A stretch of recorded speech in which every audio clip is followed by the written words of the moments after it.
and welcome to the European Resilience Initiative Center video podcast. Today, our guest is Julia Davis. She is a columnist at the Daily Beast, and she's a creator of the Russian Media Monitor, a project which translates Russian political propaganda talk shows into English. Welcome, Julia. And my first question is, how could you come to this idea?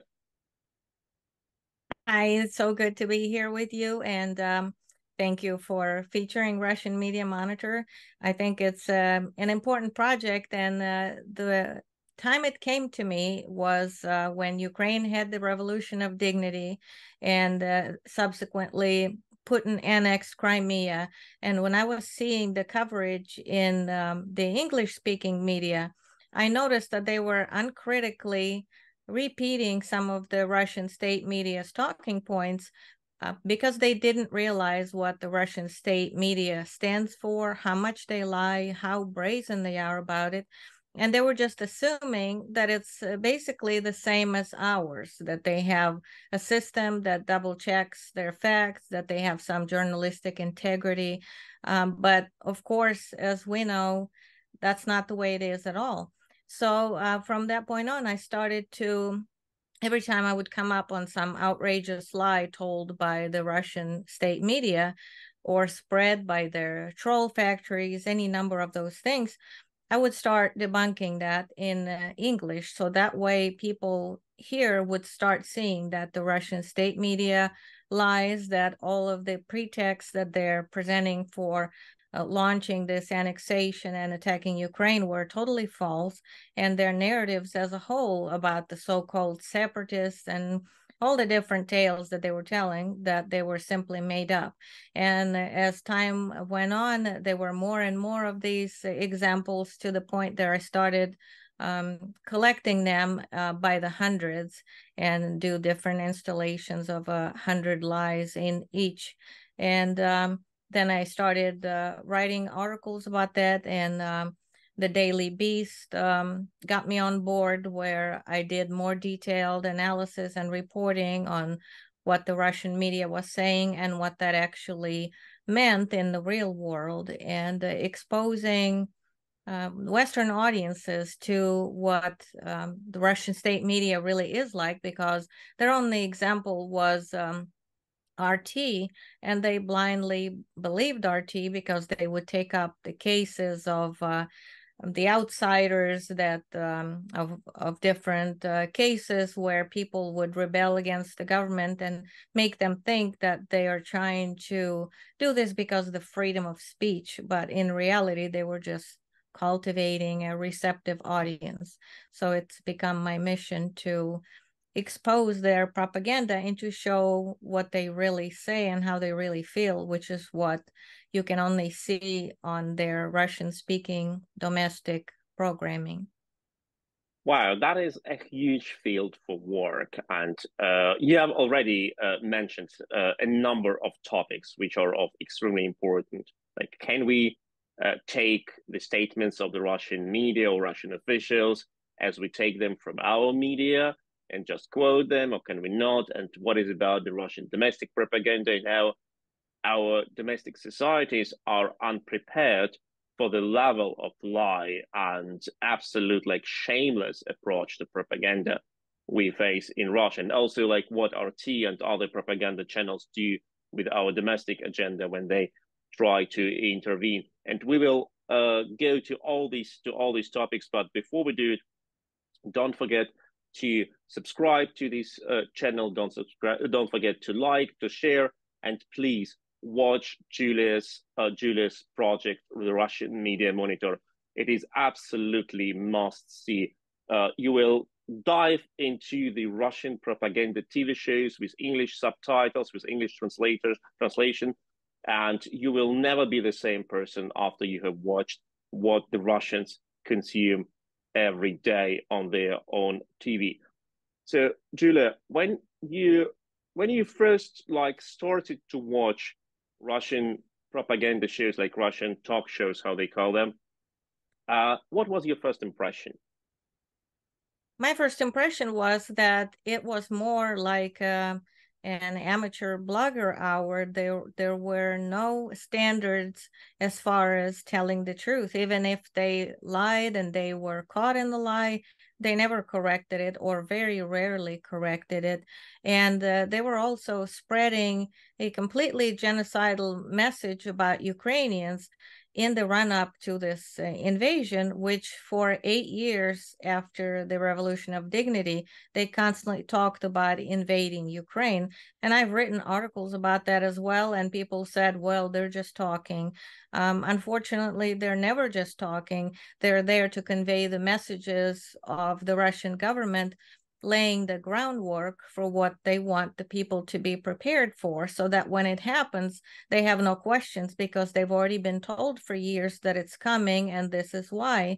So it was really this buildup was getting louder and louder, and then they even lied. They were both saying that there will be an invasion, but then once the West said don't do it, then they said, well, we weren't never going to do it, and then they went and did it anyway.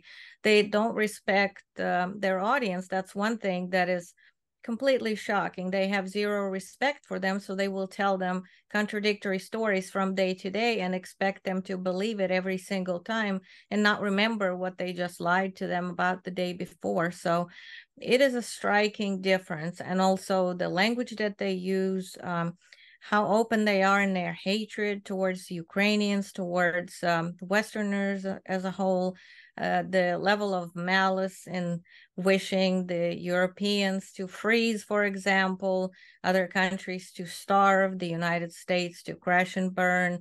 It's really remarkable. And to know that all of this is sanctioned by their government.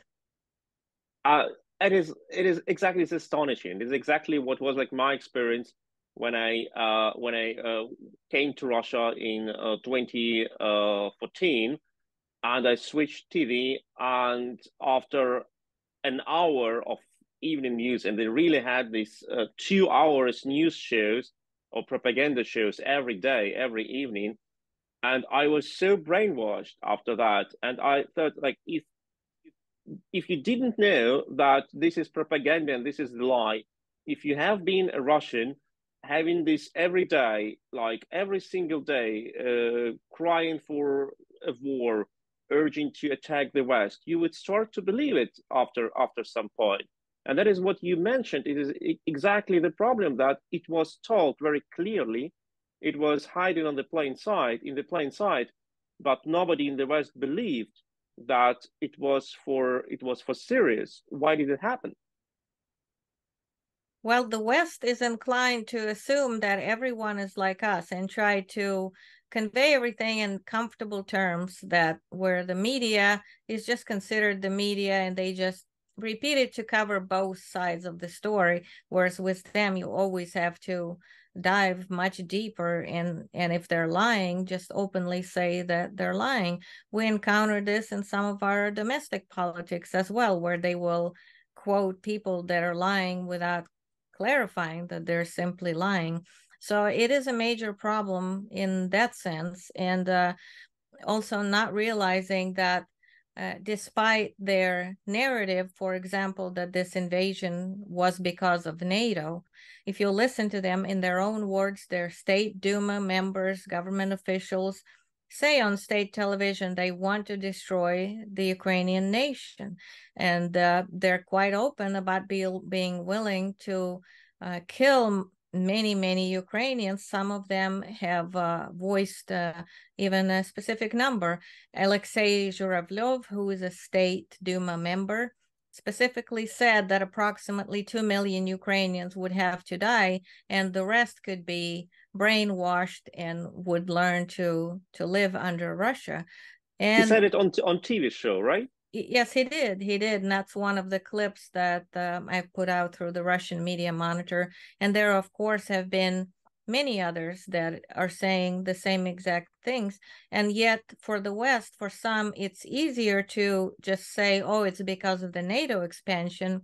Because how could you justify not wanting to help Ukraine or telling Ukraine to negotiate with Russia if you are to acknowledge the simple fact that this is a genocidal war of aggression. And that's why we have to participate. And you can't force an intended victim to negotiate with their rapist or someone that is trying to kill them. And, it's uncomfortable for some. It's too complicated. Some are tired of it and would like to just move on to other issues that are more interesting to them. At the same time, they don't want to look like bad human beings for trying to close their eyes to genocide.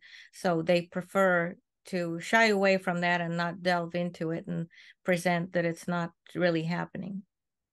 What was absolutely shocking for me is understanding that all these people who routinely visit these Russian propaganda talk shows, and they happen every day. Like for those who are not familiar with Russian TV, these shows they get broadcasted every day. Some of them for 1 hour, some for 1.5 hours. These are broadcasting which actually like run 24/7 if you add them all together, and there are guests who visit many of them. Like they just go from one show into another, spreading their violent dreams. And what was shocking for me, they don't afraid of any consequence. They can call for genocide. They can call to nuke other countries. They can call to kill babies. They can call to eliminate the whole population, and they don't afraid of any consequences. They even go to the West, or used to go to the West until recently, for their vacation. Absolutely, and that's because it's totally government sanctioned. Nothing happens there unless it's government sanctioned because it's an authoritarian regime. And for example, when the head of RT's broadcasting, Anton Krasovsky, talked about drowning Ukrainian children, wanting to shove Ukrainians into huts and burn them, that video's been up for days. And before I did the English translation of that for the Russian Media Monitor and it went viral, they weren't going to do anything to him. It was this outrage from other countries that forced RT to get rid of him. And even then, Margarita Simonyan was floating the idea of, oh, it's a Christian thing to forgive. So obviously they were possibly contemplating that sometime in the future they might bring him back. But that's one example, and there are so many where unless there's public outrage and it catches attention of the West, they're totally fine with it. It does not contradict what they stand for, and therefore there is no accountability, no consequences. Well, before we go further, don't forget to subscribe to this video channel. Don't forget to share it, to comment, and don't forget to look to watch our next interviews.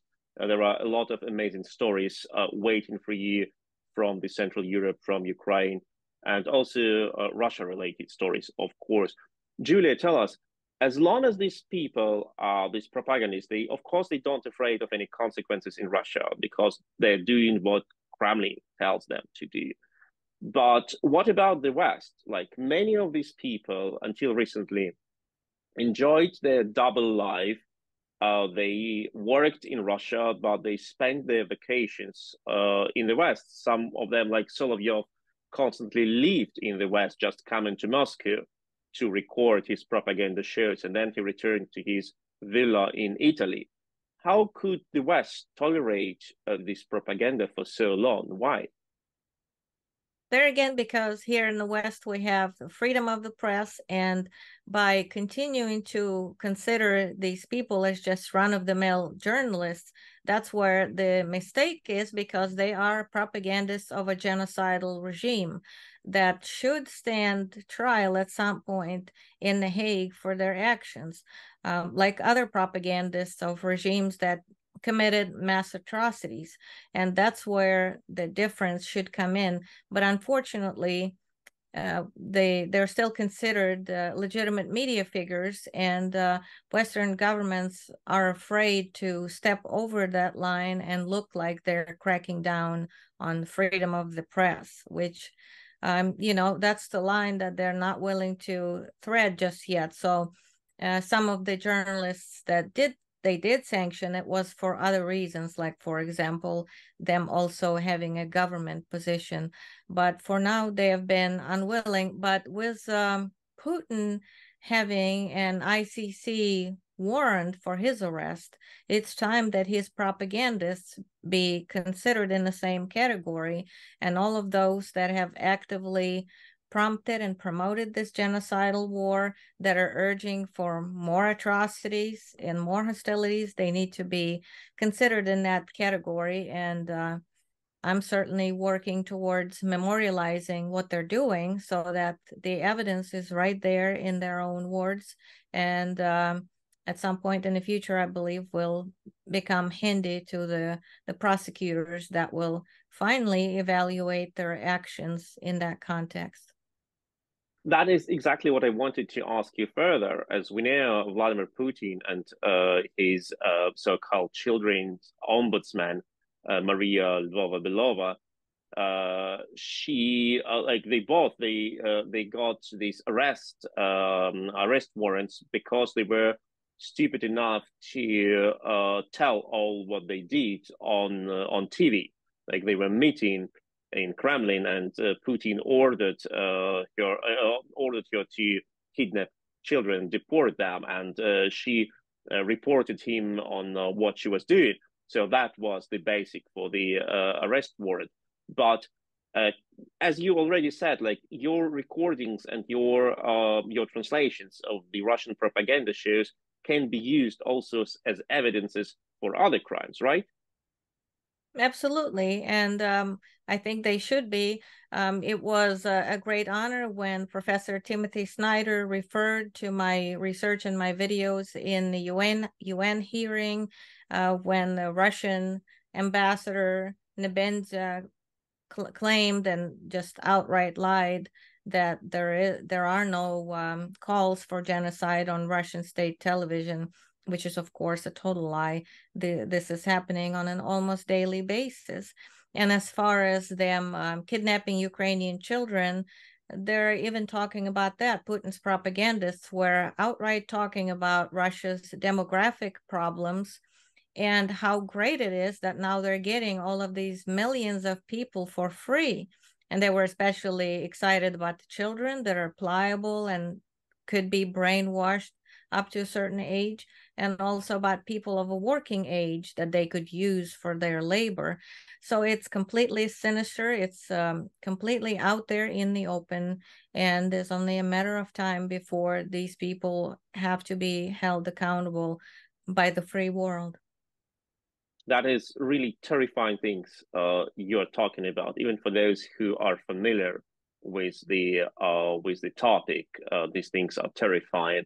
And I highly recommend everyone who is watching this video go to the Twitter account of Julia. It has already 460,000 subscribers, and it is because the content is so important. Watch what she publishes, subscribe to the Russian Media Monitor. You will never be the same person. You will never be a person who looks naively at the Russian-Ukrainian war, because you will see what the top officials of Russia talk about this war in front of their own domestic audience, and expose the reasons and motives why they have attacked Ukraine. It's not about NATO, as Julia said. It's about other things. But my next question is, what do you think after the Russian audience has been bombarded by all these narratives for years? Is there any chance to recover fast after, for example, the Putin's regime, Russia will be defeated, and there will be free media in Russia? Like, can people be somehow like recovered after this propaganda trauma?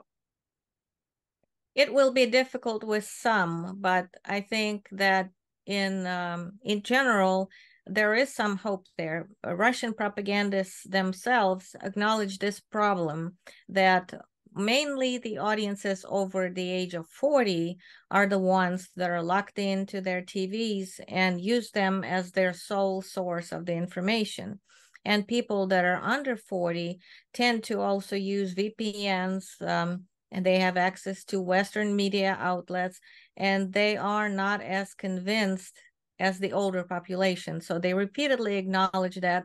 And head of RT, who claimed to be spreading freedoms in the Western world, openly spoke on Russian state television about wanting Russia to be more like China, with a total barrier for the information that the citizens there could receive, because that is a large source of their control. And there again, they admit that the younger people are not as willing to just receive their propaganda. Many of them don't believe it. Many of them know better.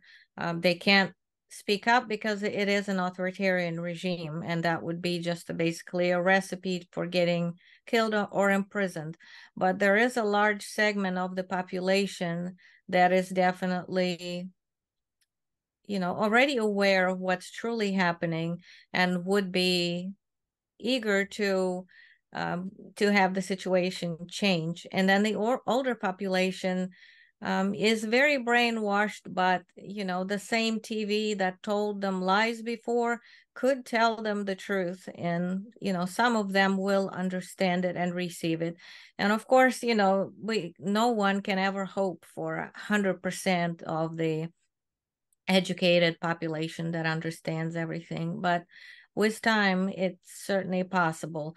When I watch videos with people being interviewed on the streets there, I feel like losing hope because of what they say, because of how absolutely sheepishly devoted they are to Putin, despite the kind of life they lead, despite their children being sent into this mindless war to kill their neighbors for no good reason whatsoever, and yet they're still just absolutely mindlessly devoted to him. So there will always be that part of the population. Fortunately, it's not the entirety of it. The only way we'll know for sure is when it happens, and hopefully sooner rather than later, we will see Russia freed from Putin's clutches in some way or another.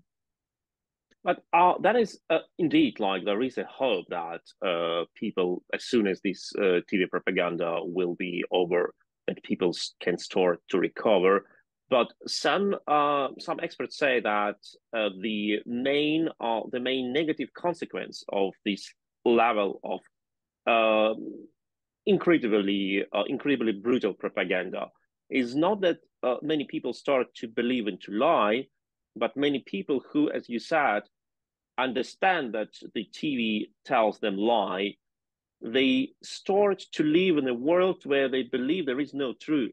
They start to believe in a world where there is no moral. They say, okay, our Putin's TV lies to us, we know that, but there is no truth in any other country. Other countries are exactly as lying to their people as our country does. And there is no moral obligations to do right because everyone is bad.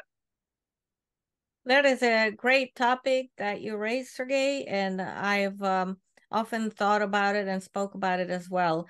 Growing up in the Soviet Union, the kind of propaganda we were exposed to were much different from what the Russians are experiencing right now, which is much, much worse even than what happened under the Soviet Union.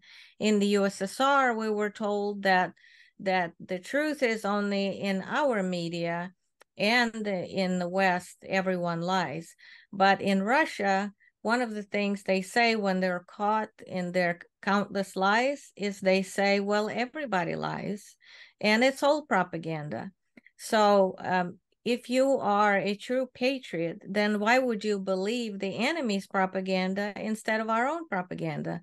And so they're being conditioned to accept that the truth doesn't exist and everyone is just cheering for their way of life, and it's all a lie. So from that, it's definitely, that would make any kind of recovery much more difficult, because people have become very jaded and very cynical and simply assume that the truth no longer exists. It's just a matter of interpretation and ulterior motives. So that is something very dangerous that Putin's regime has created is this belief that there is no truth at all. And the truth is just what a certain regime wants you to believe. Exactly. It is what you have mentioned in the very beginning of our conversation when you said that these people, after they have been brainwashed, they can state absolutely contradicting facts in one conversation, and they don't want to even mention, even to acknowledge that there is a contradiction. I personally experienced people who said in one sentence that there were no Russian troops occupying Crimea, but it was good that Russia has occupied Crimea because otherwise the Americans would have come there. And they didn't want to understand that they should pick at least like one out of these two statements. It was fine for them. So this is what happens with people who watch constantly these shows, which consist out of shouting and accusation and illogical statements, isn't it? Yes, it is. And they're being trained to see the world politics and everything that happens in the world like a sports game, where they just root and cheer for their side no matter what. If their side is cheating, lying, losing, it doesn't matter. They're supposed to just cheer and root for them, or else they're not patriots. So it's a very dangerous kind of conditioning where facts become totally irrelevant. Now that explains a lot the Russian way to win Olympic medals. Yes, it does. It does. And it's a metaphor for the way they conduct themselves in the world in general. They want to win by any means necessary, and they don't care if it's dirty, if it involves lying. And as we've seen, if it involves murder and genocide, sadly, it's not something that they're concerned about. Well, do you like have you got like any reaction or any information? How do you the Russian propaganda shows see your project when they understand that what they're talking on the air is got recorded and translated and brought to the Western audience, which is not the primary audience for them. They used to hide their genocidal speeches inside of the Russian language and Russian territory, and now their genocidal calls are being exposed. They certainly resent it. They have mentioned me on air before, but then as time went by, they saw how damaging it is for them, and then they stopped mentioning me. I was sanctioned by the Russian government. They certainly see a major danger in it because they have maintained this separation where their English speaking outlets pretending to be just like the West, pretending to care about the people and covering issues that supposedly weren't covered by the mainstream media, but their domestic media tells it like it is. And even if they wanted to stop talking that way, they really can't. They can't talk about domestic politics because they have absolutely zero influence in who wins or loses their so-called elections.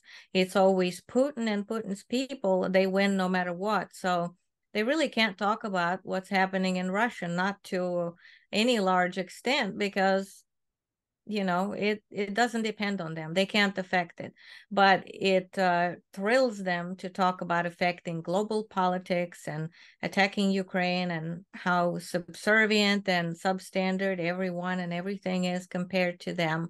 So they have to talk about that and issue their nuclear threats and all of that other nonsense trying to deter the free world from supporting Ukraine. So they certainly resent it. They blocked numerous videos by filing takedown notices on YouTube. They do all sorts of conniving things trying to undermine the project because it exposes their true face to the world, and they certainly never intended for that to happen.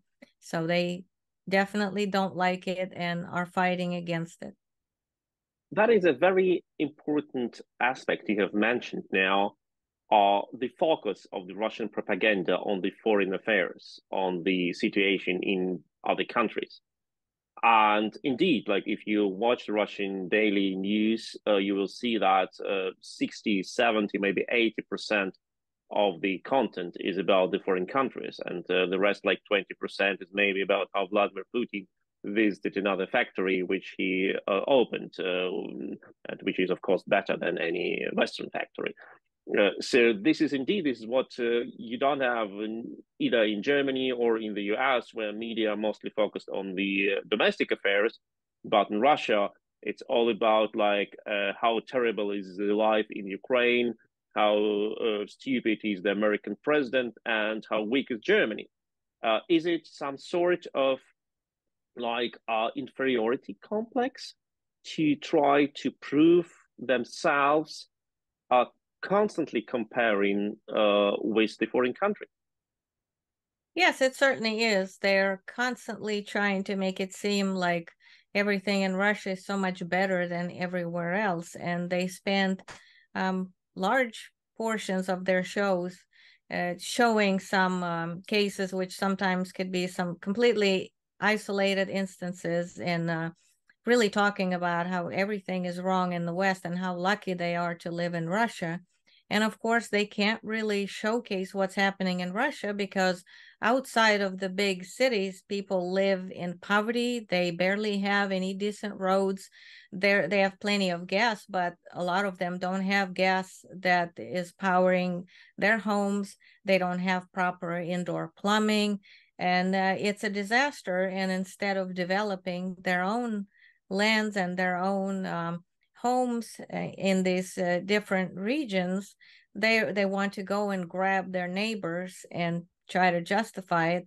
And a lot of it explains it. It's because they know that things aren't that wonderful there, but instead of fixing it, they want to talk about how bad it is for everyone else, and of course try to crush Ukraine. And it's really sick where they start this invasion, they destroy so many things in Ukraine, so many factories, they destroy their grain shipping capabilities, their grain gathering capabilities, and then they say, oh, look, Ukraine has basically no economy left. And oh, look, there's barely any people left in Ukraine. Well, who is doing all of this? But of course, according to them, it's the West that's making them do it. It is a very perverse, sick and twisted. And, that's why the world needs to really focus on what's going on there so that more people realize what we're truly dealing with and not perceive it as just another country that's just like us and it's telling the truth about this invasion and many other things. How do the Russian state media explain to their audience that the war against Ukraine is still not have won? They promised like to win it within a couple of hours, and now it is over 1.5 years. The way they explain it is they claim that they're not really fighting against Ukraine, but they're fighting against the entire NATO, which, of course, if that were the case, it would be over very quickly and certainly not in their favor. But this is how they're explaining it. They also claim that their dear Emperor Putin is so kind and benevolent. He's trying not to get too many people killed, and that's why they're just doing it in white gloves and walking softly, which of course is a total lie. We've all seen what they've done in Bucha, what they've done in Hostomel, what they've done in any place in Ukraine that they have entered where they rain terror and they have massacred Ukrainians and couldn't care less about their own soldiers that are just being sent into this meat grinder. But this is how they're trying to justify it, that they're fighting the entire NATO, and at the same time they're trying to be soft and gentle and go slowly and sparing the people. A total Can lie. Russia can Russian TV sell to the Russian population the idea one day that they just retreat from Ukraine because they have won the war? They have never voiced it, as a matter of fact, and some people that have tried it, they have some beating boys on some of the shows that uh, meekly propose some ideas that contradict the main narrative, but they get shut down very quickly. So that is not even being really presented as an option. However, lately I'm hearing, like the head of our team, Margarita Simonyan, who was saying, well, if you read Putin's original goals before this so-called special operation, I can't bring myself to call it that, is so ridiculous, but that their main goal is Donbass, and that's what they're after. So she's already trying to lay the groundwork that maybe what they've gotten thus far is basically all they're going to get. And she also said, well, it'll depend on our capabilities. And I think we've all seen their capabilities. They're really not that wonderful, not what they presented them to be before the war. So the possibilities there. On the other hand, unfortunately, they listen to the statements from American politicians that are saying that if they win, they will stop supporting Ukraine. So for Russian propagandists, this gives them this idea that all they have to do is just hang on until then, just stick around, keep killing people, even if they don't advance, just stick it out till that point in time, and then Ukraine will be handed to them on the platter. So unfortunately, these kinds of irresponsible statements saying Ukraine should be forced to negotiate, and if we stop supporting them, then they will have to negotiate. Well, if you listen to Russian statements, they will tell you they don't want to negotiate. They want to destroy the Ukrainian nation. So that is a big problem. And if there were no statements like this, if we had unity, and if Republicans and Democrats alike would stick to the idea that we support Ukraine no matter what, I think they would have a bigger incentive to end this much sooner, and maybe would declare victory and go home. But it's these irresponsible statements that are prolonging this, because they see this prize in a not too distant future, and they will stay there because of that. And this is exactly the next step after not believing that Russia would attack. And all you needed to do to know that Russia would attack and what Russia would do in Ukraine was to watch the Russian TV shows. And exactly today, it is enough to watch the Russian TV shows to understand what would Russia do if the West would stop supporting Ukraine, and Russia would at least keep control over the occupied territories. Julia Davis, the columnist at the Daily Beast and the founder of an amazing project, the Russian Media Monitor, was with us today. Thank you, Julia, for your time. And everyone, please follow Julia on Twitter and have a look at her project, Russian Media Monitor, Russian propaganda TV shows translated into English.